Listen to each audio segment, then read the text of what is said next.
2, 1. But yeah, no, I saw your post and I was like, I need to get him on. Yeah. I had on. I got a couple other guys still that I'll get for you that we've talked about. Well, let's just kind of wait till things get going here, but I'll get Rusty on for sure ASAP. That would be badass, dude. The other guys we talked about, David and those other guys, as things get going along here, we'll bring them in. So beautiful. Yeah, I had on an EOD guy last summer who I think worked for the Secret Service. yeah. And he just, he started just casually talking because we were talking. No, this was 2 summers ago. This was 2020. And we were just like casually talking about, like, it was right after George Floyd shit. He was like, I'm surprised I haven't seen any bombs. And I was like, yeah, it's a good point. And then he just started talking about like how to build the bombs. And I was like, dude, I'm gonna get banned for one of a million reasons. This is back when I thought they weren't gonna ban me. He's like, I think he was kind of drinking. He was like, honestly, man, you just go to Home Depot, get some acetone, get some. I was like, all right, well, I guess we're doing this. So, but for everybody listening, Dale Comstock, OGA, which we can't talk about. We can't talk about. Youngest ever member of Delta Force. We've gone through your story a million times. American Badass, obviously, as always, will be in the description. Dale and I have done, I think over 50 episodes. First ever episode with Dale was episode 50. And we've probably done about 50 since then.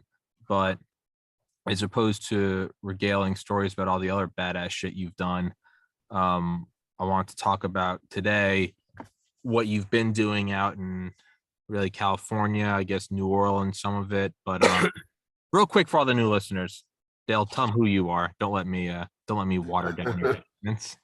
Yeah, who am I? All right, so a little bit of background history about myself. I grew up in the military. My father was in the Army for 20 years. Spent most of my childhood growing up in Germany. My mother's German. Ended up living in Fort Huachuca, Arizona, where my father retired. And then we moved to San Francisco Bay Area, actually Fremont, California. So that was my first exposure to the civilian culture outside the military culture, and I didn't like it.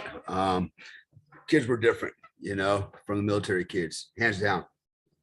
And what I mean by for example, what I mean by that is, in the military, if you're on a post, even in Germany at a concern or something like that, even in the housing areas we lived in, when they retreated the flag in the evening at 5:00, and they played the retreat on the bugle, everybody would stop, including the kids, whatever we were doing, put our hands on our chest, across our heart, and watch, brought the flag down. And cars would stop, all the military vehicles, civilians would all stop, get out of the vehicle, and either render salute or hands on their head. Going to the movie theater, when we watched a movie, it was the same thing. They played a national anthem. Everybody stood up in the movie theater, put their hand across their heart. That's kind of how I grew up. That's the military culture I grew up in. And so when my dad retired, we ended up in Fremont, in the Bay Area, San Francisco, and I went to school with all these civilian kids that just didn't seem like, yeah, they were kids or teenagers, but this was high school at that time. But there was just something I couldn't put my finger on it, but it was different. So I ended up going to the Army in 1981, and ended up in the 82nd Airborne Division. I was an infantry company for about a year, then ended up in the Long Range Reconnaissance Platoon. And then from there, on my first 4-year enlistment, I decided to re-enlist with the goal of making it to the Delta Force. I did. I was the youngest guy ever at that time, at the age of 23, to get selected. The average age was 33. Of my class of 110, 6 of us completed the course, 3 of us got selected. And that only happens twice a year if they run that course. And so I did almost 10 years there as a team leader, breacher, troop sergeant, and acting troop commander for a while, as well as an instructor. And then I moved over to 3rd Special Forces Group. I was a Green Beret. I had an ODA 394 at the time. And I did a little bit of company ops time at the group level. So I was a group assistant operations NCO. So I got a little bit of, a little desk time there for a minute. And then I went back down, took the A team, and then I managed the A team until I retired. And I actually got out of the Army in 2001, pre 9/11, just about a month pre 9/11. And had already finished my master's degree in business and organizational security management. And then boom, the door swung wide open with 9/11. So I had made a lot of money, got into the nuclear industry, providing security services. And at one point, I was the only company in the nuclear security sector. There was 64 nuclear power plants, 117 reactors. And I remember servicing at least 42 of those on a consistent basis. I had no competition. One guy that was my competitor, one company, they basically cut their own throat. When 9/11 happened, they got on CNN, and the guy just threw the industry under the bus. He goes, yeah, nuclear power plants, security guards, or, used car salesmen and grandma, and man, they chopped him away like that. And so they called me up, and I went up to Chicago. It was Exelon, nuclear power or nuclear energy. That was, my first client. And then actually the first client through Exelon was 3 Mile Island. That was my first company that I addressed. So, and that just kind of took off from there. So 2004, company was sold to G4S Wackenhut. By that time, I'd already been recruited by the other government agency. And so I was kind of doing both concurrently. And what I thought was going to be a 1-year stint with the government, just to check that block, turned out to be another 9.5 years with them. So, and it wasn't until roughly 2011, I was, no pun intended, discovered by Discovery Channel. And I ended up on a TV show called One Man Army. That led to NBC contacting me, asking me to be on a show, a reality show called Stars and Stripes, where I ended up being paired up with Terry Crews. And that ended up with people surrounding me. I ended up with a management team, became part of a production company, kind of became the poster boy for the production company. And then, from there, did that for a few years. And then I ended up in Hong Kong, running a security company, running a security detail, or part of a security detail for a multi-billionaire investment banker, which is where I met my wife. And then long story short, ended up in Indonesia, Jakarta, got to know some people. Actually, I saw a business opportunity over there. Didn't really know anybody. So what I did is I got on Facebook and I joined a Facebook page called Tactical Indonesia.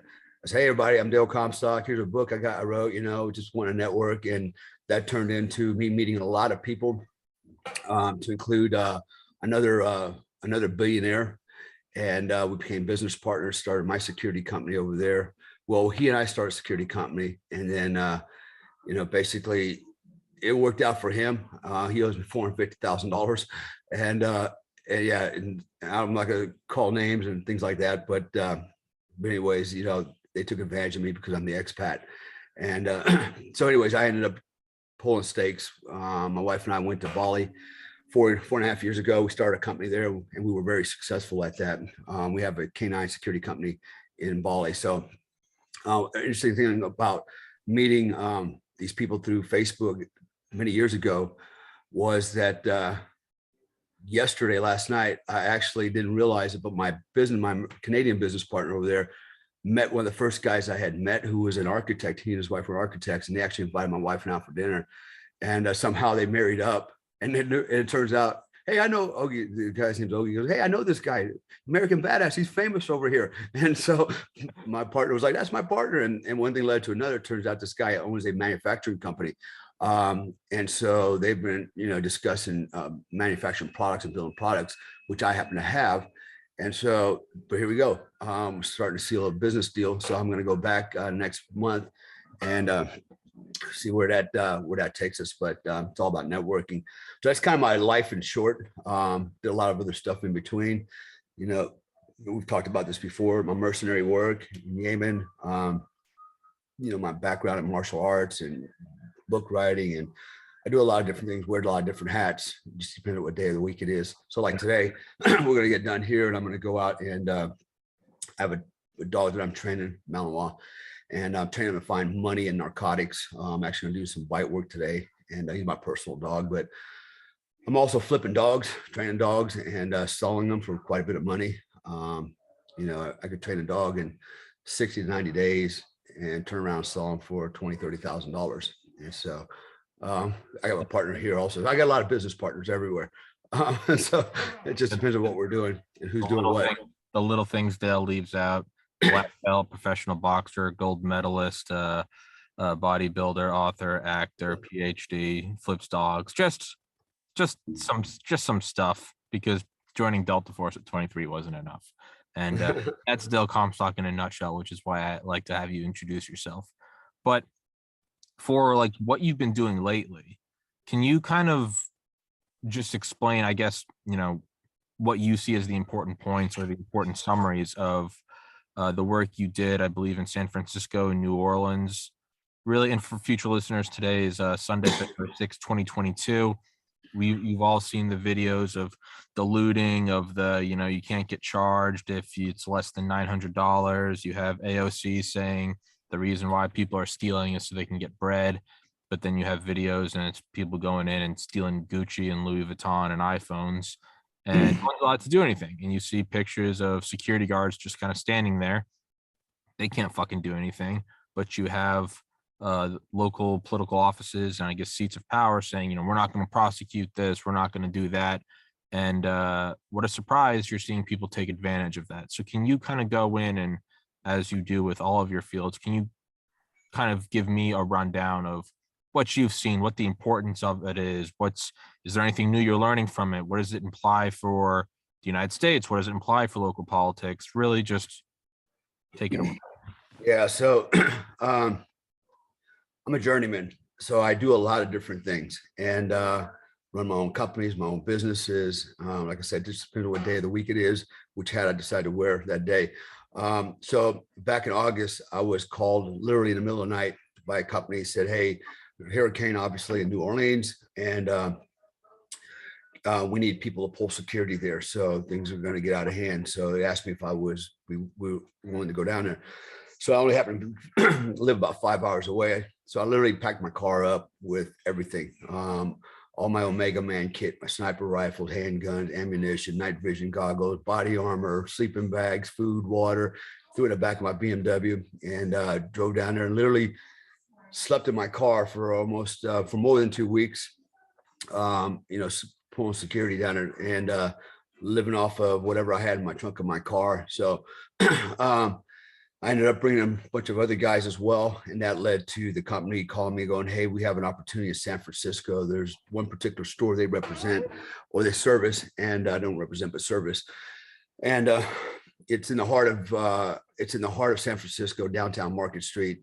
And they said, basically, as you mentioned a minute ago, crime is out of control. So in San Francisco, actually several years ago, they passed a proposition bill stating that any shoplifting under $950 is only a misdemeanor, right? $950 is a misdemeanor below.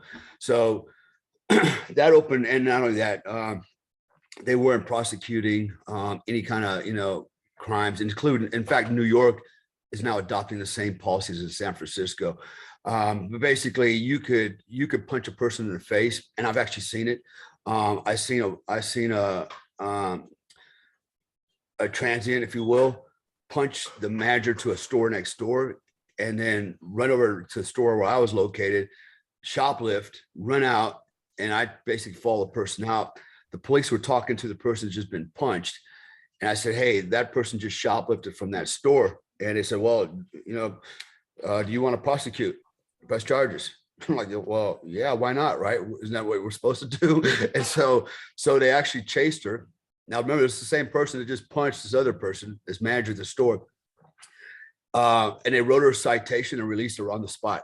Now, she just committed assault and battery and larceny, and she got away with it. And so this happens all day long. In fact, I know a lot of the police officers out there, become good friends with them. And, a lot of police officers were relieved because they wouldn't take the vaccine, so they lost their jobs.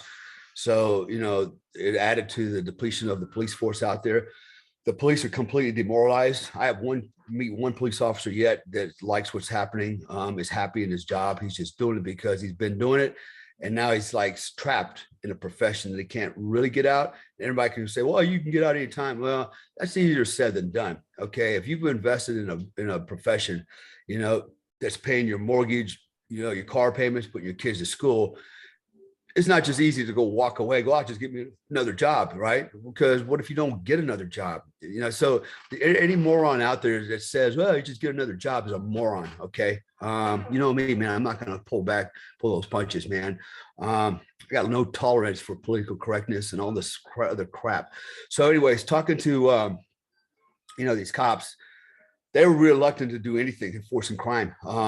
In fact, at some of the locations, if they actually see somebody shoplifting, they will ask the store owner or manager, do you want me to prosecute, arrest them, or do you just want the goods back? They always say, just give me the goods back. They never want to arrest because what they have to do, if you arrest some of these knuckleheads, these druggies, these homeless people, these transients, now the corporation's got to send lawyers in. Yeah. To prosecute, that's going to cost them more money than $100 pair of underwear this person tried to steal, right? And so there's no cost, it's just no benefit for them to prosecute. Best they can do is, well, just give me this stuff back. And this problem is getting this stuff back from some of these people. I mean, they do everything, man. They put the stuff on, they'll put the underwear on and then give it back. It's like, what are we gonna do with this now? You might as well just keep it, right? So choose, and I can go on and on and on. So the bigger picture is this. You can't walk 10 seconds downtown San Francisco without running into a homeless person, transient, or someone just gooned out on drugs. You just can't. They're everywhere. There's literally laying across the sidewalks where people are walking, sleeping like babies. It's like, how do you even sleep like that in the open, broad daylight with people walking all around and stepping over, They're everywhere. They're on drugs. I'm telling you right now, fentanyl. Fentanyl is a kiss of death. I see a lot of fentanyl victims, and they have some really weird idiosyncrasies. I've seen a lot of them. What they'll do is they're literally shitting their pants, and it's the worst smell ever. It doesn't even smell like human shit, right? So, and it's powerful, man. It's like I almost wonder if they just do that on purpose to keep people away from them. But Maybe. when you see it, you can't miss it. It literally comes out of their pants. It falls out of the bottom of their pants. I mean, I got pictures of it, and they walk around like nothing happened. They don't even know they're crapping in their pants, and they're walking around and they're shopping and stuff. I mean, literally walking around. And I've seen one guy come in, an older guy, with a coffee cup. He's drinking and shopping, and he's shitting his pants, and he doesn't even realize it. I'm like, I had to walk into the guy, go, hey, dude, you got to get out of here, man. You mean people walk around holding their nose. I mean, it's just that powerful, but they do that. Other things, you pick up on is a lot of these people are on fentanyl, meth. Their hands are swollen, like super swollen. That's one of the first telltale signs. If you want to know the guy's on drugs, just look at his hands. Usually they're swollen. They are usually hunch over at the waist, leaning forward, or to the left or right side. Because what I didn't know when I learned from the police was these drugs, particularly like fentanyl and meth, what's the word I'm looking for? It deteriorates the cartilage, like between the vertebrae. And so they end up bending over because they can't hold themselves up anymore. And I've literally seen on many occasions where these people are standing still, bent over at the waist, their hands are dragging, their knuckles are almost touching the floor, their heads hanging straight down, and they'll stay like that for 30 minutes, an hour, and not move at all, and not fall over. That's the craziest part is they don't even fall over, and they're completely unconscious, standing like that. It's like the most zombie shit I've ever seen in my life. Open wounds, scabs. Oh my God, man. I mean, eczema at its worst, skin peeling off. You're literally living the zombie apocalypse. It's the most bizarre stuff I've ever seen, and people just ignore it and tolerate it, like what they're so used to it, or they just don't care. And so here's the problem that I was trying to allude to here a minute ago. First of all, who do I blame for that? I blame the mayor. I blame the district attorney. I blame the city council. Okay, these are their laws. Okay, and they choose not to enforce laws. They choose to let them go. In fact, here's what they do. They give out these debit cards, EBT cards, or whatever you want to call them. I believe it's for $800 is what I was told, to these people. They get one a month. They get a place to go to shit, shower, and shave. Okay, and maybe sleep at night. Or they get some kind of a voucher to stay in a motel, but it's only for so many days, right? And then so what they do is they need the drugs, so they take the EBT card, and they'll go down and buy a bunch of clothes. They'll turn around and they go down about 10 blocks. There's a market down there with a bunch of foreigners. There's the only way I can describe it. And they have their little bazaar there. And these guys will come down there. So they buy, say they buy a $30 pair of tennis shoes. They'll sell them to this guy for, $15, and this guy will sell them, and then he'll sell them for $20. He made $5. The other guy got the $15 off his EBT card. He goes out and buys drugs until he has no more money left. He's used all the money on his EBT card. Now he's got to go to step two. Step two is steal for the same thing, right? So they go down, they steal a bunch of stuff, and they go down to the bazaar, and they basically boost it for a couple of dollars. The tags are still on there, right, from the department stores, and these people turn around and they sell it. And the police are completely aware of that, but the police won't do anything either because they know that they can't prosecute these people in the bazaar for receiving stolen property because the DA won't prosecute. Okay. Now, by the way, San Francisco DA, his father, all right, was responsible for killing 2 police officers and an armored car driver during a botched up armored car robbery years ago. And he just got out, and this mayor was going, "Oh, thank God, God is good, blah, blah, blah. My dad's out." Your dad's a murderer. This guy's from a crime family. Okay. And he's actually the DA for San Francisco. This is not me making this up. This is all in the news as well. Right. So, but, so I see this happening every day. And the other thing that happens is, so this is become an institution, right, where people are making money. So you have third-party vendors come in and they go, "Hey, we're going to give out homeless, we're going to give blankets to homeless people, whatever, some soup." And but guess what? Guess who's financing that? The city, right? "Hey, we're going to give you money, hand out blankets," right? So it's a good idea to keep the homeless people homeless and on drugs because you can give them shit and you can make money, right? From the city. And the city's culpable because they're not trying to, they're well aware of this because the police are well aware of this and have told them about this, right? So it goes full circle. So at the end of the day, who are the victims? The victims are the people that actually made themselves victims. First of all, they made themselves victims by taking drugs and then resorting to, the stealing and things like that. But then it becomes a cycle that they can't get out because the city, the mayor, I'm going to keep saying it, the mayor, the DA, and the city council, all right, are continuing to perpetuate this thing. They're feeding into it. They're not doing anything about it. It's actually, the police can't even tell a homeless person to get up off the sidewalk and move because it's immoral. If the guy wants to sleep there, let him sleep there. That's the mindset.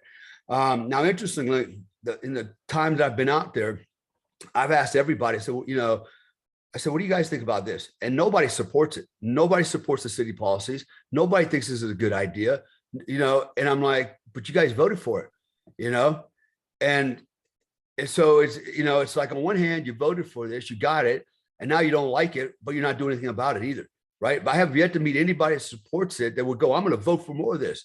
Nobody has done it. This hasn't happened just this year. This has been going on for a long time. I can't remember when, I think it was Proposition 47 or something like that. I can't remember now, but that was several years ago that was enacted. So basically you can assault somebody and not get arrested. You can steal up to $950, right? So you go in and steal $949 worth of shit. You'll only get a misdemeanor. You can come back 3, 4, 5 times a day and keep doing it, and you're good. You get your quota, 949. There was one guy literally bagging thousands and thousands of dollars worth of stuff every day. They literally come in with 40-gallon trash bags. I've actually seen them pull carts in and start stealing and just loading up the carts and loading up the bags.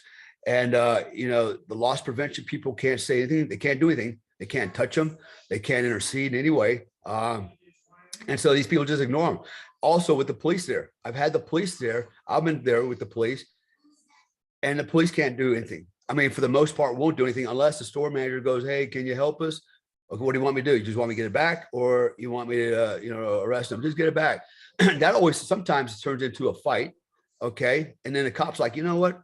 I'm not going to get sued or get hurt over a pair of underwear." Right. And he just lets them go. I've seen it done more than once.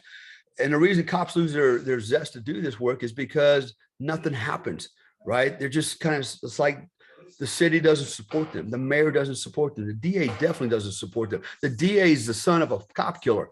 All right. Yeah, you can't, okay. You can't, judge him by what his dad did. Well, I'm judging him by what he's not doing. Okay. And he's actually, in my mind, culpable for a lot of people dying out there. I forget what the death rate is, but it's a lot. There's people literally dying on the street in the middle of the night. I have another friend, she's a security officer. Her job is to patrol the streets at night. And she showed me pictures.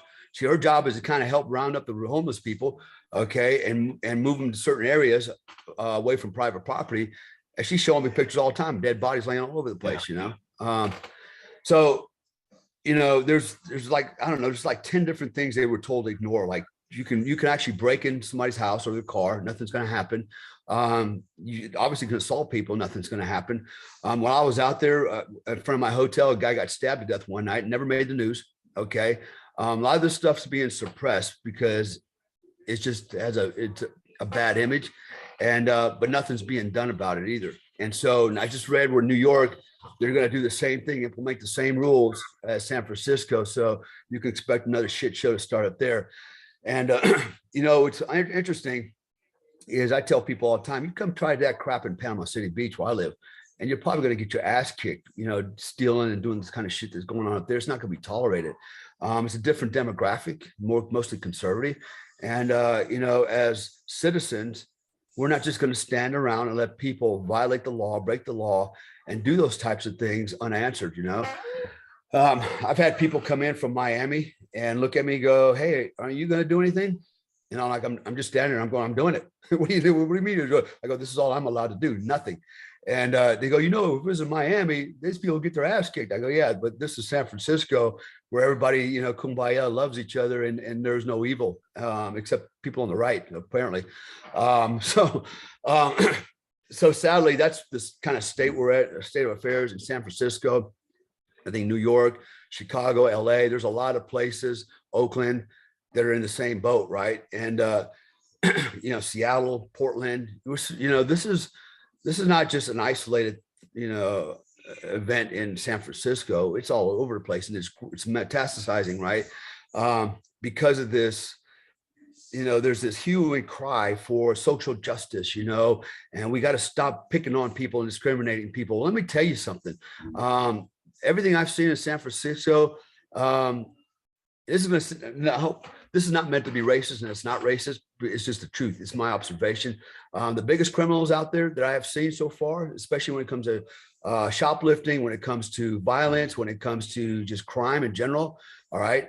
It's 4 people on the top of the list: white people, white men, white women, black men, black women. Those 4 are on top. Rarely have I seen Hispanic and Asians do anything like that.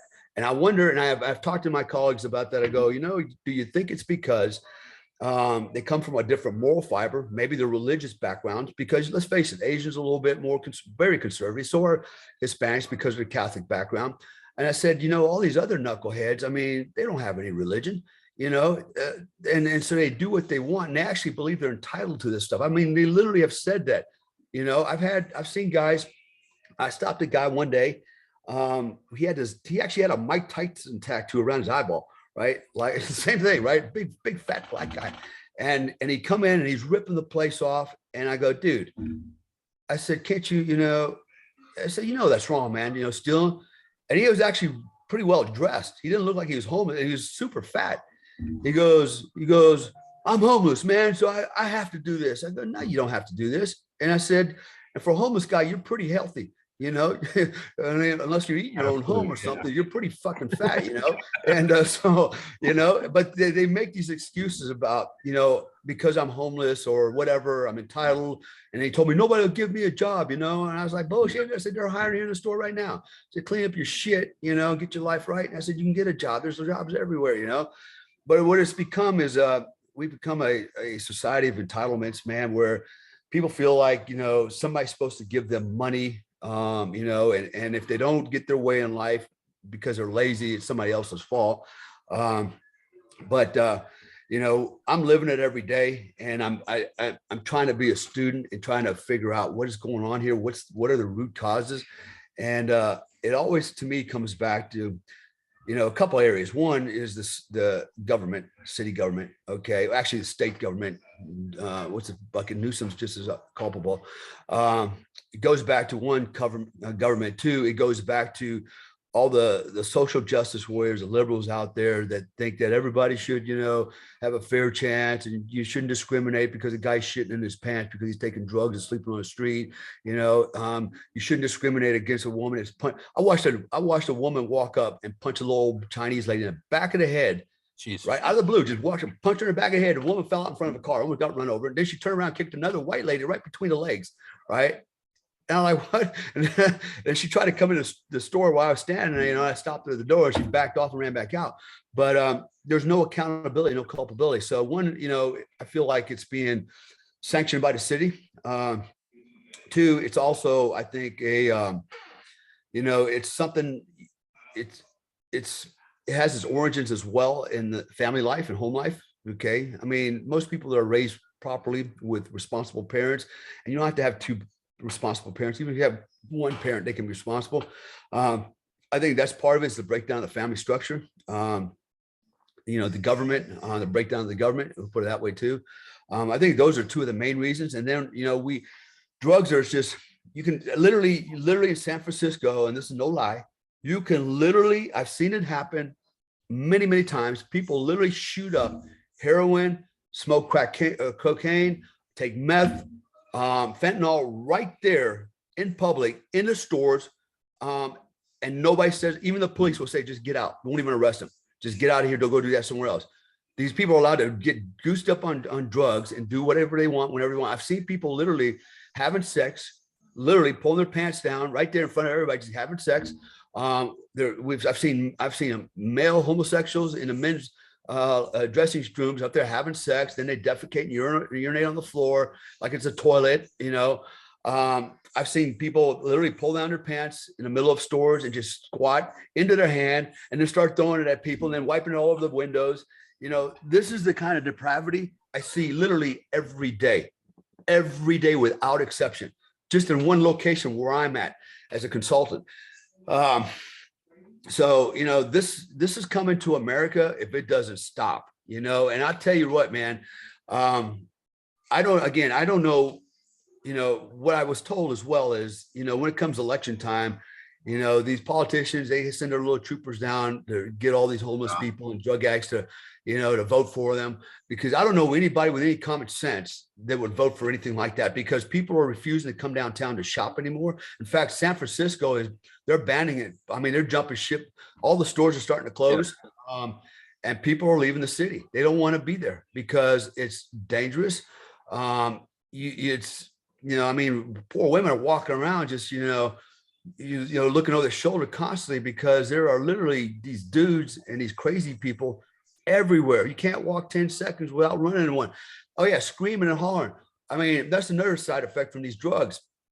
Everybody's walking down the road screaming and hollering and cussing. They're like, who the hell are they talking to? And they're talking to themselves, I've got so many pictures and video. If I show these, and probably one day I'll put together, what do you call it? Like a collage of these things. And it's sad. It'll make you laugh, but it's sad. I mean, literally, there was a woman in front on the street where I was at. She literally took all her clothes off. It's freezing. Completely unclothed herself, threw it all in the street, started ranting and raving and running around for a little while, and then she just took off without her clothes. Later, she came back about an hour later. Somebody, I guess, gave her a trench coat to put on, but it's for everybody and nobody pays any attention. I was watching this. Does anybody even notice this? Just me? Am I the only pervert watching this or something? Right? Because nobody was watching. They completely ignored it. It was so commonplace. And I thought, man, what is wrong with our civilization? When we allow this kind of craziness, what is going on? What is wrong with people, man? They've lost all morality. They don't have any more ethics. And I tell you what, all these social justice warriors, where are you at when this is happening? Why are you not out there, helping these people? Come on, put them in your house, dress them up, feed them. You always expect the city to do something for you, or the government to do something for you. Government ain't doing nothing for you. They don't care. They're making money off of this. They use this to leverage power, and get more votes and keep themselves in a seat. They're not doing nothing for you, but you keep voting for these people, that do nothing except, add fuel to the fire. Why don't you do something about it? They don't. I mean, it's the most amazing thing. They don't. I've literally seen women twice on 2 occasions walk up to a police officer I was with and look at him and go like, really? Like, you really have to be here dressed like that? They even said that to me. And I'm like, wow. Yeah, really, because there are people literally getting stabbed and shot, security officers getting killed, police officers getting shot and stabbed. You know, this is a dangerous work. These people literally come into these places with needles, okay, insulin pens, knives. They come in with knives and scissors to cut tags off of stuff, you know, in these different stores. They come in literally with samurai swords. They come in with firearms. And why would you not want to have a police officer dressed up like that? You know, what, you think being nice to the bad man is going to make him nice to everybody? No. But this is, the world has lost its mind. Americans have lost their mind. And, you know, I blame every liberal out there that's sitting there watching this go down, that voted for this crap. You're just as responsible, period. You're just as responsible, you know? And it's sad where we're going with this thing, and it has to be stopped. You know, if I was going to do something, if I was going to be in charge, I'll tell you what, man, I want to enforce the laws. You know, if we don't have enough jails, well, we're building more jails. Guess what? I'm going to create more jobs, building more jails. And we'll create more jobs, having more security guards, right? That's what it takes, because you know what, this whole, you know, let's give them treatment. Look, there's some of these people are so, I would say at least 70% of the people I've run across that are on drugs are, you can't redeem them anymore. They're so mentally gone that even when they're not on drugs, they're gone. You're not going to reach those people no more. They're not going to be productive members of society. They need to be taken out, put them in a hospital for the rest of their life. I don't care. You know, the other criminals, you know, put them in the jail where they belong, you know, make an example out of them. That's the only way this is going to work. You know, there's all this other crap, hand out blankets and an EBD card. Who's paying for that shit? You know, the taxpayers are paying for this. It's crazy.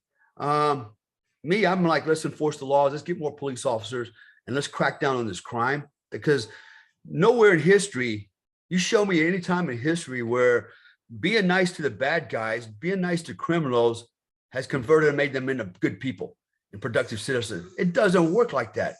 It doesn't work like that. It worked in World War II when we appeased Hitler and said, you can have Alsace and Lorraine, right? I thought nothing happened. Oh, no way. He invaded Poland and then 85 people died. Hey, Dale, real quick, tell them where to get your book. I'm going to go pee. And then I do want to come back and talk about how to address it.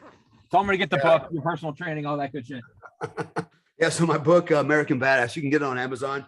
It's American Badass. It's actually most of my life up until the year 2011 when I published it. Since then, I've started writing 5 more books, and I've done a lot more since retired. Didn't think I was going to do a lot more, but I ended up doing a lot of pretty crazy, pretty hairy things. I guess trouble likes to follow me for some reason. If you want to learn more about me, go to dalecomstock.com, and also tier 1. That's a number one tier, number 1, performancecoaching.com. Myself, Joe Tedai. It's a page that we have together, and we provide personal performance coaching. So I call it optimal performance coaching. Technically, I call it psychosomatic engineering, but mind body engineering, training people how to be the best version of themselves, be successful at everything you do. Changing your mindset. You'd be surprised how well it works. And if you just think about things from a different perspective and think way outside the box. So, so yeah, and this is something you and I have talked about before. Is one, I mean, on one hand, like, I mean, I personally don't believe it, but I mean, you can kind of play devil's advocate and go, sure, maybe you see all this and you have a bleeding heart and you go, these people need help. I get it. Sure. But at a certain point you are enabling, and that's a tough pill to swallow, because I mean, I've certainly done it with friends. Hey, he just needs a hand. He just needs a hand. Then after the 10th time, you kind of got to sit him down and be like, dude, you're fucking drinking a lot. You're being a dick. And I'm saying this because I love you and you're my friend, right? Or, you know, you're my brother, or you're my cousin or whatever. At a certain point, you are enabling it. And it's very easy to pawn it off to the government, right? Scream about climate change. Do you recycle? The friends I have who are like the farthest left always like scoffed at me for recycling, but me, the evil white conservative in college, I recycled. And that's like, because I'm not pawning it off to anyone. You have to do your own part. But let's not jerk ourselves off. It's back to you're enabling it and you're condoning it. And let me share a quick story real quick. Yeah, so here's what happened. I've seen this happen. It actually happened to me too. I had a guy come in. He tried to steal a bunch of stuff in this one store I was in, And he didn't have any money. He had on these really ratchet looking, worn out shoes that weren't even his shoes. They barely fit. They had a hole. They were just bad. And so he had a bunch of stuff, and he was trying to basically what they do is they come up and they try to use a fake credit card or a stolen credit card and hope it works. It doesn't work. The next play is either just walk away with all the stuff in their hand and walk out the door, because nobody will stop them. Nobody can stop them. Nobody can literally stop them. And they know that. So this one guy does that. And unfortunately for him, the police were waiting for him. I was out in the front there, and took everything back from him. He went outside, and there was a couple from Europe, not a couple, a woman and a daughter, teenage daughter. They saw what went down. And so they went back to the cash register, said, what does this guy want? I'm going to buy those shoes for you. So they bought him the shoes, right? Some nice shoes. And they go out and they feel real good about themselves. They go, here, sir, we want to help you, And I'm sitting there thinking, because I've seen this play 1,000 times, right? I said, he ain't going to wear those shoes. He's going to go sell those shoes for more drugs. Next day I see him, he's wearing the same damn shoes, right? He ain't got the new shoes. He's got the old shoes. I had a guy come in one day, and he's trying to go into the store barefoot, right? Somebody stole his shoes. And that's common too. They steal shoes off of people that are in the street. They steal the shoes from them at night. Like, shoes are a huge commodity, apparently. Guy comes in and, hey, you can't come in here, no shoes on, because why? Because if you step on a thumbtack or something, you can sue the store. They won't allow you in, blah, blah, blah. And this guy, he goes outside and he's sitting behind this pillar. Later on, I walk by and I see him sitting there, and he's got a little cardboard sign, and he's asking for money to buy a pair of shoes. And I'm like, damn. And I just got to San Francisco, and I'm like, man, you know what? He goes, come on, I'm gonna buy you a pair of shoes, right? I feel like I'm gonna help this guy out. So I go in and I said, stay right here. I said, what size you wear? I go up and I find a couple pairs of shoes, that I would like. Not very expensive, but, running shoes. I bring them down. I go, which one do you like? He goes, I like those. I said, okay, hang on. I go out and buy him the shoes, give them to him later. And he says, he takes the shoes. He goes, thank you very much, blah, blah, blah. And he had a pretty, I think he had a good story. He told me that his girlfriend stole all his shit. They were both transients. She ran off with all his stuff, and somehow he lost the shoes in the process. So I said, all right, well, get yourself together. About a week later, he came in again to where I was at, and he was wearing the shoes I bought him. And he actually went out of his way. He stopped me. He goes, hey, sir. He goes, I just want you to know I still have the shoes. I didn't pawn them or anything like that, sell them for drugs. He goes, I'm just trying to find a job right now. What I told him? I said, man, those are some high-speed running shoes. I tell you what you should do with those shoes. I said, run the hell out of this state and go to Florida and get a job and get away from this craziness. He goes, yeah, you're absolutely right. I go, yeah, you're going nowhere here, man. Nowhere. All right. I said, escape from San Francisco, get the hell out of here. But you see, so after I bought him those shoes, the funny part was later on that day, another guy comes in with no shoes. And another guy, and I go, I ain't buying no more shoes, man. Game over. I'm not the guy who's buying shoes anymore, right? Just one guy, that's it. But then I realized it's the word spreads really fast. And not everybody cares about wearing a pair of new shoes. They would rather have those shoes and exchange them for drug money or drugs, So it is what it is out there. But you're right. They take advantage of people's good hearts, especially the Europeans come over there. They're the ones that are like, what is going on here? I mean, all the time they're asking me, what is going on here? I said, welcome to San Francisco. I said, you shouldn't have believed the postcards. It's bullshit. And it's so like what we see is like, so I think of like 2020. I think it was 2020 when Joe Rogan was first like, I'm moving to Texas. And then like Elon Musk went, and then a ton of comedians and artists went, and they were calling it. I've had one DJ on this podcast who moved from LA to Texas, and they were calling it Texidus, and they're all leaving. Like, I get it, right? Get the fuck out of it. At a certain point, you can't fix it, right? At a certain point, you say, I'm just getting the fuck out of here. All the cops I know, they're waiting for their, for their retirement, year and a half. And they're all telling me the same thing. They're going to Texas or Florida. They're leaving. I actually have a movie producer from LA, hardcore liberal, left and went to Nevada, Las Vegas. And he called me. He goes, yeah, he goes, I can't put up with the liberal lunacy. He goes, they have gone way over the top. He goes, he's actually now conservative. I said, good for you. But so I'm seeing a lot of it here in Florida. I'm starting to see a lot of California, New York license plates, and a lot of times we'll approach these people and say, you know what, welcome to Sunshine State. believe your liberal No. bullshit out of here, right? And they're like, no, we're actually the good ones. We're the conservatives that bail now. It's all right, well, welcome, just don't bring no bullshit here in this state, ruin it, Yeah. It's because there are these certain moments where like you can try. Like I lived in a frat house my sophomore year of college in Valdosta State. And I was like, I'm gonna clean this thing up. And like I kind of did like the first week in like August 2011. I was like, oh, it looks cool. And like, I mean, in hindsight, like I'm the retard because it was like a frat house in college. There was no reason to take care of it. But I was trying to like clean it up, kept my room clean, like tried to clean up the whole house. And like every week it would just get destroyed. And finally, like you pull back your forces and you just protect your own like little fiefdom, which is your bedroom. And at the end of the year, instead of trying to give it another shot, I just fucking transferred to a better school, UGA, went and got a better education, got into medical school. So there is this point where, people say like, oh, you got to stay and fight to a degree, but then there's also sanity. And you go, what am I doing? Why am I trying to keep the tide at bay when no one else is helping me build the dam? And that's what I think about when I see Texas or Florida. You see it all the time, either from New York or California or Washington State. Oh, we're going to Florida. We're going to Freedom City, which, hey, I completely get. As I just explained, that I understand the rationale and I completely condone it. At a certain point, you got to go, dude, I don't have 1,000 lifetimes. I have one lifetime. I'm raising a family. Fuck this place. I'm going to Austin. Fuck this place. I'm going to Panama.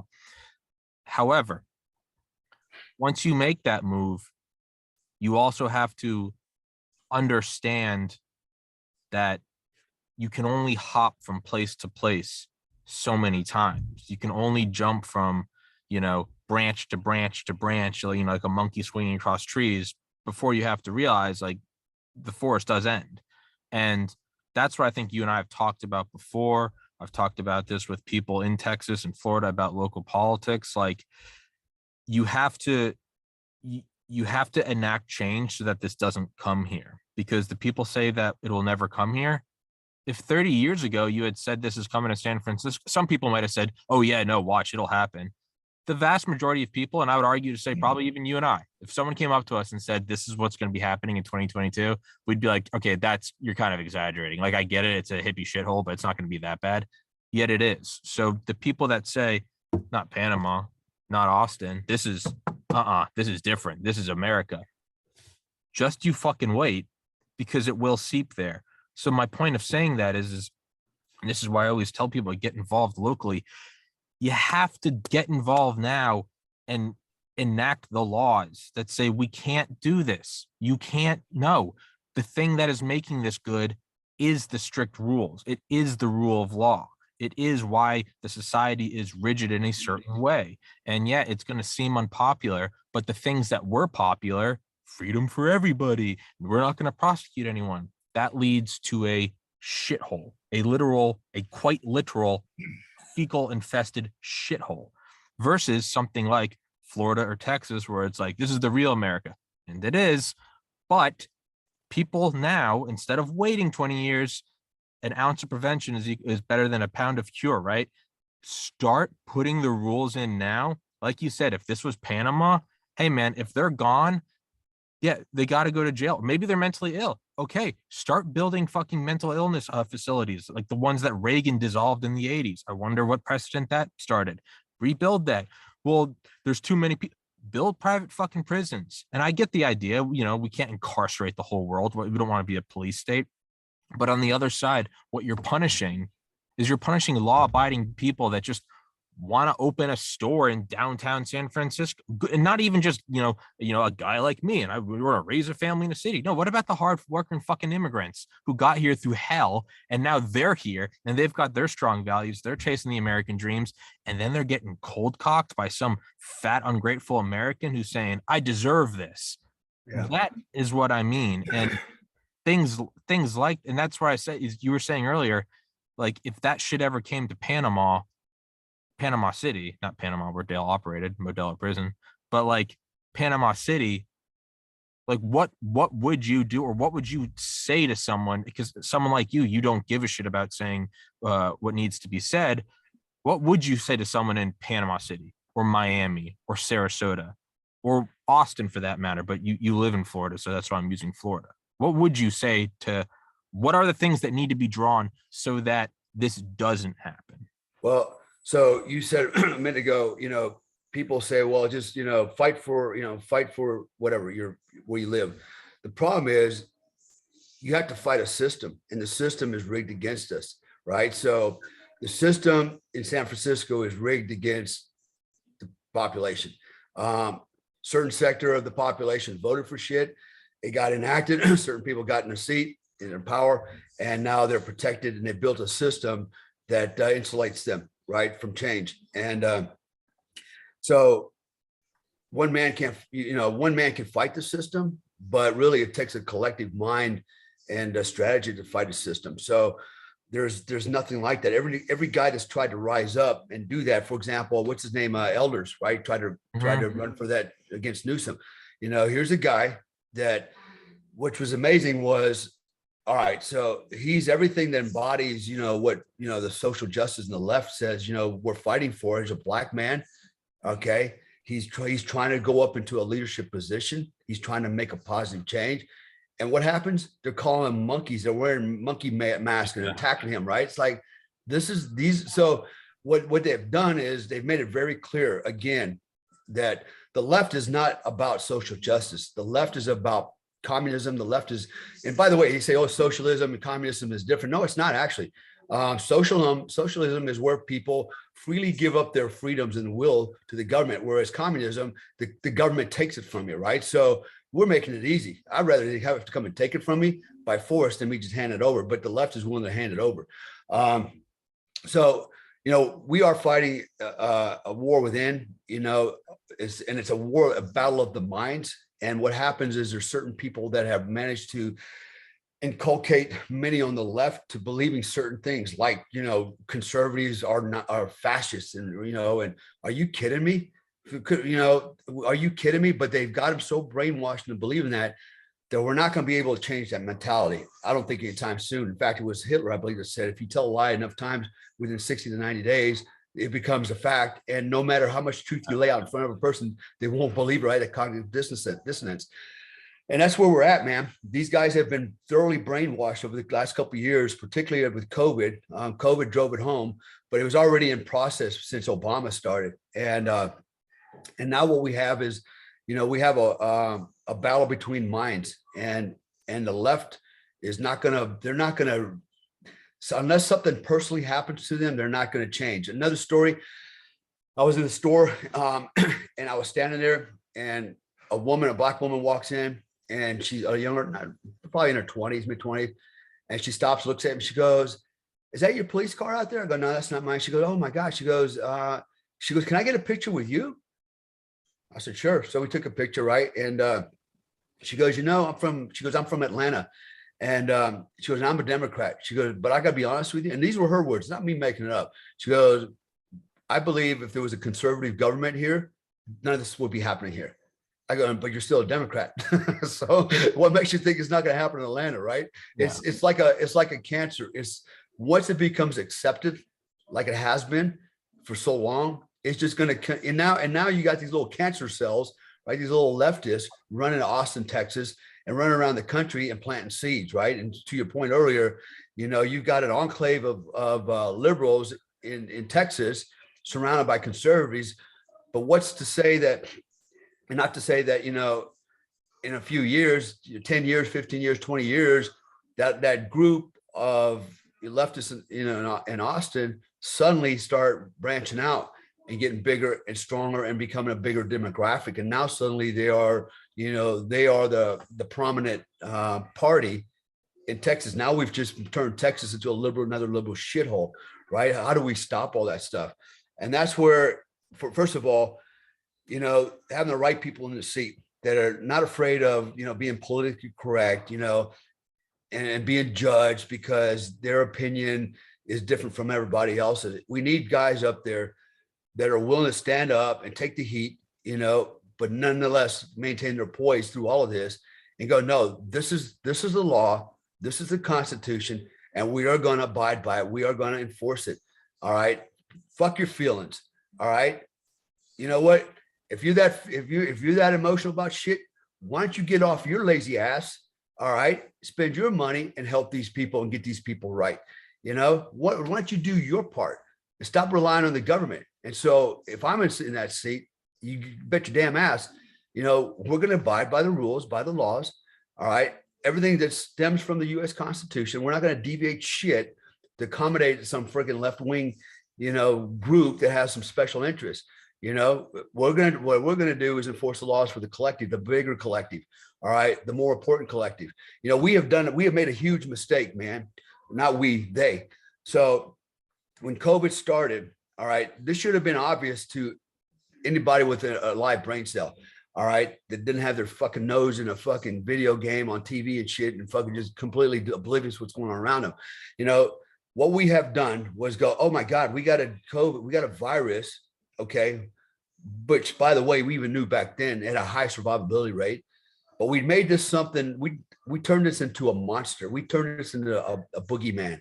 Like it's going to kill a lot of people if we don't lock ourselves in a house, isolate ourselves, put masks on, sit around Thanksgiving table with a mask on, pull it off, and you take a bite and put it back on. You know, this what we done is to save the few, we have sacrificed the many. And you never do that. Even look, you went to med school or started, you know triage, right? When it's called sorting, French for sorting, triage. You sort out. Those are like, you're not going to save them. You move them in this fucking pile.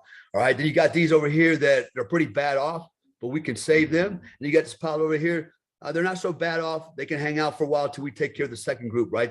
That we can still save, right? So there's a process for doing this. What we have done is we have sacrificed everybody, the guys in the middle, the first group, the second group, for the third group that's never going to make it, right? The small group. We have sacrificed the majority for the minority. We have closed down businesses. We have killed livelihoods, and people are, oh, you can always make money. Shut the fuck up. You know, right? You're a retard if you say that. All right, you're a total retard. You know how long it takes to build businesses? Okay, it's not like you just build a business, because if you could just build a business, everybody would have built a business, right? But that's not how it works. All right, I'm one of those guys. I lost a business. I had to relieve 55 employees. I got 10 left. Okay, I lost a lot of money because of this crap. Because why? When you can scare people to death, because this is what it's all about. It's all about fear. All right. We're afraid of what we don't understand. Most people don't understand the virus. Everybody thinks the virus is alive. No, it's not alive. That's the funny part. It's not even alive. Do your damn homework. It's not even alive. But we've gotten so fearful of this bogeyman that we can't even sleep, that we're willing to go, okay, we'll hide in our houses. We'll quit our jobs. You know, we'll wait for the government to send me a $2,000 check, which will last me, 2 weeks, you know, for the average person. It's bullshit. They placated me with $2,000. Hell, I didn't even get $2,000. That's what really pisses me off too. Everybody else got $2,000 of my tax money, but I didn't get any. Right. So, you know, we've been deceived. We have been deceived is what we've been, you know, because look at where we are today. Finally, everybody's going 2 years later. Wait a damn minute. Yeah. Why are we locking up? We took 4 vaccines and we're still wearing masks and social distancing, and it's not working. When you told us that would work, remember 2 weeks to flatten the curve? God damn it, we're 2.5 years in this thing, and we haven't flattened shit. Yeah. Right? But everybody's freaking bank accounts, you know, and livelihood. People are literally committing suicide over this. In Indonesia, where I'm from, literally entire families are hanging themselves from the rafter because they would rather hang themselves and kill themselves than starve to death. And why are they starving to death? Because they can't go out and work. Why can't they go out and work? Because 40% of the population makes their money selling street food, parking cars. That's how they make their day living, their day wages to live and eat that day. And if they can't go out and work because they've been isolated in their house, they're starving to death. And I've seen it, man. And so everybody out there that was afraid of, oh, this virus, you know, you're killing old people. You've killed a lot of young people too. You've killed a lot of young people and a lot of families with your stupid mindset, you know? The shit's got to stop. And why did all that happen? It's not because, you know, it's not because the people in charge were afraid. They knew better. They knew better. They knew how. I mean, we see the pictures every day, you know, of the politicians standing around with no mask on. They got a group of kids around wearing a mask, you know. It's like they don't even believe their own lie. You know, they're not even good at hiding it, you know. And so, but they got everybody else convinced the bogeyman's out there, yet they're walking around fearless because they know it's bullshit. What they have done is leverage power. There's no honor in politicians. Most of the politicians, they're not honorable people. They have no integrity, you know. And here's the problem with most of these cocksuckers, all of them, The fucking civilians never worked a goddamn day in their life. Even the AOC, fucking, what does she do? A bartender? Are you kidding me? A bartender? Now she's now gonna be making public policy that could affect you and me and our kids. I got a bartender gonna tell me how I should live my life, spend my money, what to vote for. Are you kidding me? That's got to change, man. That has got to change. And people that got some integrity left, some morals, some ethics, that believe in doing the right thing for everybody, not just some niche groups out there. That's what needs to happen. And those politicians that are up there, playing the game, they need their ass kicked. They need their ass kicked. They need to be removed. They need to be exposed for who they are. I'm telling you, I'm the guy to do it, man. I'm so freaking mad. I'm tired enough of this shit. And I'm not the only one either. I'm not the only one. There's a reason why there's a lot of veterans starting to step up and run for politics, because they're being encouraged to do so. Why? Because we're literally like the last bastion of fucking people in this country that actually have any integrity, and believe in work ethics and believe in real patriotism, real patriotism, not this fake patriotism that you see the liberals fucking espousing every day. It's all bullshit. You're not a patriot if you don't take a vaccine. What? When they say that kind of shit, tells me all I need to know about them, So anyway, you got my Agent Orange all fired up. Fucking Dale's gonna drop dead from an aneurysm on my podcast. No, but you're right though, and Joe Kent, right? Joe Kent, former Green Beret. I think he did some OGA stuff. His wife Shannon Kent was killed in a suicide bomb attack in Syria. He's running for Congress out of Washington State. Mike Durant, obviously, Black Hawk Down pilot, is running for Senate out of Alabama, because you do have these guys who it's in your training that, men of action, you take action. And right now, instead of a forward operating base or whatever, it's all of America.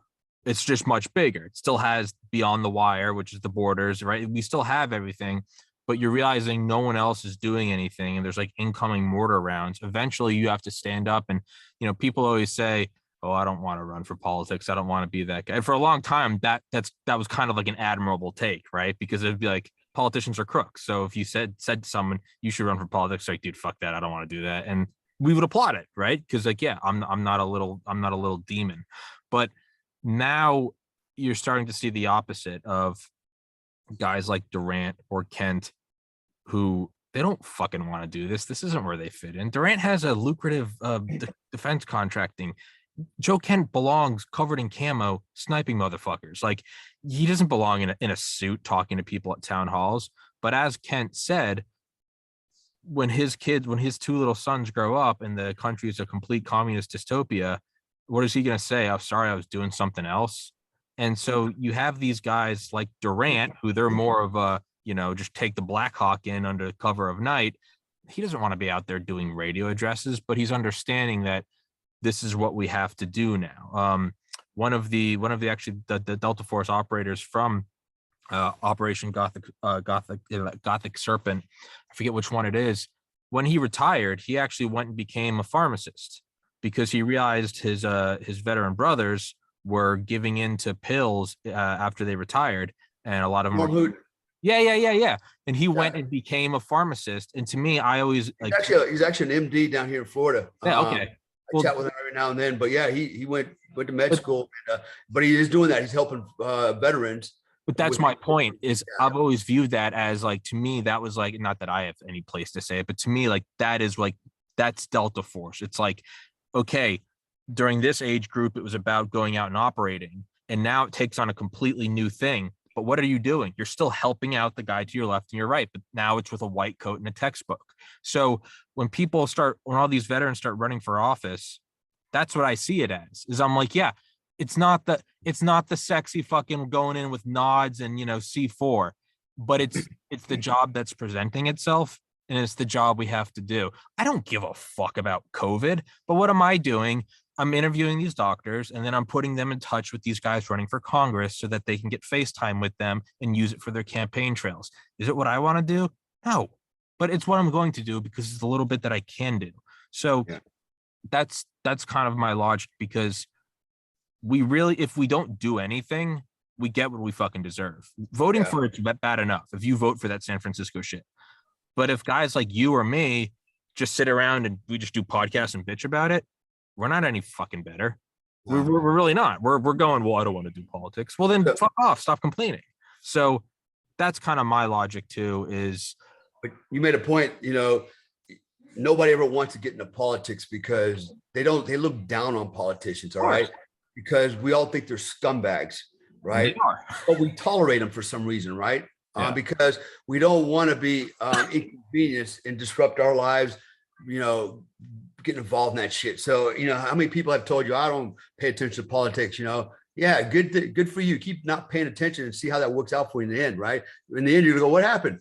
Yeah, you weren't paying attention. So I've been paying attention. But what's, you know, one of the things that's missing is the biggest lie ever told about government, particularly the president, but politicians. They call them leaders. They're far from, there's not one fucking leader up there, man. They're managers at best, and they mismanage the shit out of everything for power. Okay, there are some leaders. Don't get me wrong. There are some leaders. I can think of a few right now. They're actually friends of mine. Alan West, who's running for governor for, you know, against Abbott in Texas. You know, there are guys out there that, you know, I do respect and actually have. But guess what? They're veterans too, right? So then you got these other assholes up there that pretend to tell everybody they were in Vietnam, but never were in Vietnam, right? These politicians, and you can see what kind of liars and, you know, deceivers they are, man. And those are the ones that've got to go. And that's why I mentioned earlier about these freaking civilians, man. You know, never did a thing. Biden, 45 years in office, and what the hell did he do? What did he do before that qualified him to be called a leader? He's no leader. He's far from a leader, right? And that's what America needs. And from the politician, they need leadership. You know who's displaying great leadership? I think DeSantis. And guess what? He's a veteran. Right? Here's a guy that's taking the role of leadership and not management, right? He's actually putting morals and ethics out front, you know, and this is another thing that veterans do, you know, because in the system that we grow up with, you got to take care of the team and you got to set the example, right? Those leadership traits have to come out front. And obviously one of them is lead by example, all right? Morals, ethics, you know, take care of the team first. In this case, take care of your constituents first. Make sure everybody's getting what you promised them. Otherwise, they'll never trust you. And you're no longer a leader anymore. Now you're just some guy in a seat, you know, making bad fucking judgment, making bad deals, you know, using bad judgment and fucking us over. That's what's missing is leadership. And these civilians don't have it. You show me one civilian outside of, you know, the veterans that are running for politics to have real leadership. And what did they do? And what did they lead? Where did they lead? How did they lead? You know, that's not leadership, man. I don't even think the president is a leadership position. There's no leadership there. It's basically management and playing politics. I thought Trump was a leader. I actually do think he's a leader. The guy stood up and he stood between us and all the threats that were out there, potential threats. North Korea. Okay, say what you want. They didn't fire a fucking missile after that. They got pretty goddamn quiet after a while. Everybody just shut down, you know? And here we are. We're on the cusp of another goddamn world war. I guarantee when Russia goes into Ukraine, China's going into Taiwan. Yeah. Hell, North Korea might make some moves. I can see Iranians attacking Israel. And here we go. Why? Because we don't have a leader. We have some freaking dumbass manager, okay, run the company, mismanaging the whole thing.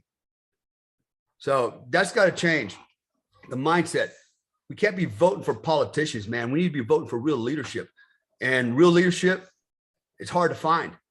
Even the military, not everybody in the military is a leader, but some are, right? I would say the military churns out the best leaders. And by the way, they're not always general officers either. In fact, you know my take on that.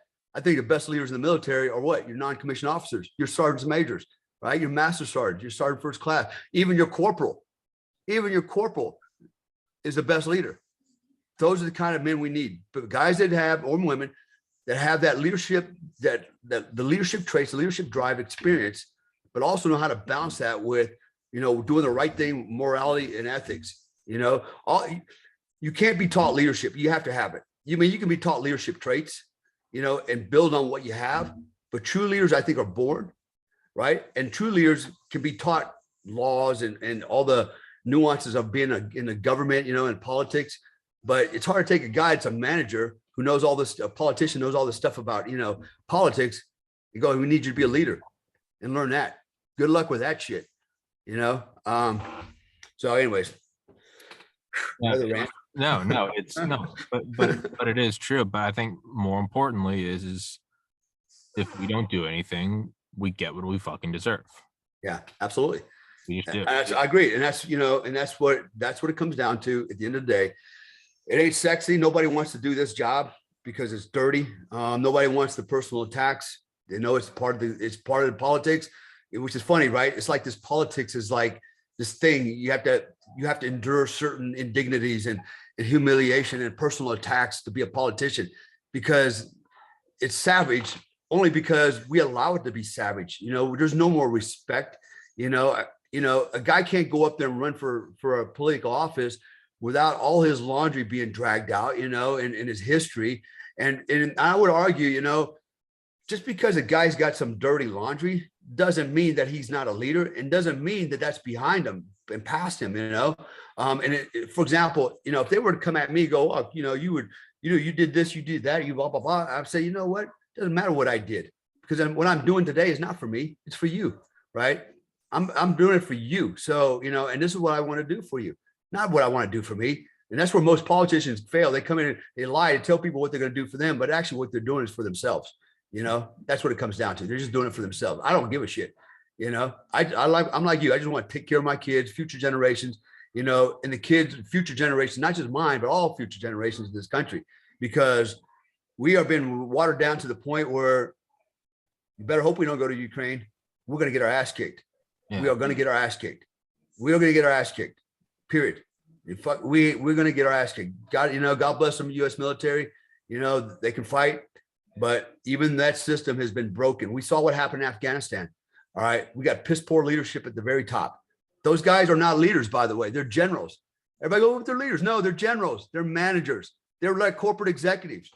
Should have a goddamn sergeant major up there running. I guarantee you that shit wouldn't have happened. None of that would have happened. You know, we have been inculcated a mindset for so long that, you know, we think about General Custer, you know, Battle of Bighorn, stand there, you know, waving, so tack, kill the Indians, you know. Okay, he might have been a leader back then, but since that time, it's kind of devolved into something else. You know, if you ain't a West Point graduate, you're really not an officer, you know. And what does all that mean? You know, nobody, I mean, for the most part, don't get me wrong, I got a lot of friends that are officers, you know, and I don't mean to disrespect them, but I just call it what it is. You know, the officers go, hey, I got an idea. Can we attack that bunker? And he looks at the sergeant major and goes, hey, sergeant major, round up the troops, formulate a plan. Let's attack that bunker. And then the sergeant major does all the work and attacks the bunker. Yeah. Right. While the other guy standing back, the officer standing back going, hey, good job. I did. Look what I did. You know, yeah. That's what that's the reality of it. You know, nobody wants to say that because they don't want to insult anybody. And you know, and they're afraid they'll get attacked, you know, and you know me, man, I don't care if I get attacked. I like a fight, you know, come at me with your best shit if that's what you want to do. Not backing down, man. Anybody. I take we'll wrap this up in a minute, but my take on having all the dirty laundry aired is we can sit here and say whether or not it should happen. To me, that's irrelevant. To me, I don't want my dirty laundry aired. All right, get over it. I mean, but truly, like get the fuck over it. Tommy, you did this. You cheated on your wife, and you said this back then. Yeah, that was shitty. Anyways, this is what I'm going to do for the kid. Get over it. Oh, yeah. You said grab him by. Okay, fuck off. Hey, it's like right now, Joe Rogan, right? They're coming out going to use the N-word, right? So anyone that's worried about having your dirty, just okay, take it in stride. Somebody called you fat. Somebody called you ugly. Roll with it. Got it. Noted. Thanks. This is my tax plan. Just fuck off. Like when the bullets are flying, I get where you get angry, where you go, hey, they're shooting at me. But if someone's like, he said this in 2005, turn off the TV. Just fuck off. What's more important? Protecting the place where you grew up and you love, or someone going, did you know he made a Twitter post like this? All right. Just, okay. Fuck over it. If that's all they have, then that's good. What's bad is when they start fucking shooting at you. If all they have is you're a racist, hey, alrighty. But you know what? Like Rogan standing up and like Rogan fighting against censorship and talking about all this shit, they're going to attack you with everything. Good. Let them come at you because that's all they have. That's all they have. And so fucking keep moving forward. That's what it is. Move forward. You cannot apologize. You cannot bend the knee. You give them an inch, they'll take a mile. You cannot show any weakness. This fucking mob is a demonic, godless, self-hating. They hate the West. They hate everything about the nuclear family. There is no place for love for yourself. It's all about guilt. Fuck all of them. Do not bow to them. And if you did apologize to them, fine. It's in the past. Don't do it again. Do what you know is right. Do it with righteousness. Do it respectfully and honestly, and just do it. Just fucking do it. And that's my soapbox. Now Dale and I both got our heart rates jacked up. God damn it. You're right. But Dale, let's wrap this one up. I'll send it to you when it's up. As always, right. all of your links will be in the description. And as always, another great talk, brother. Thank you so All much, right. Dale. God Sure. bless.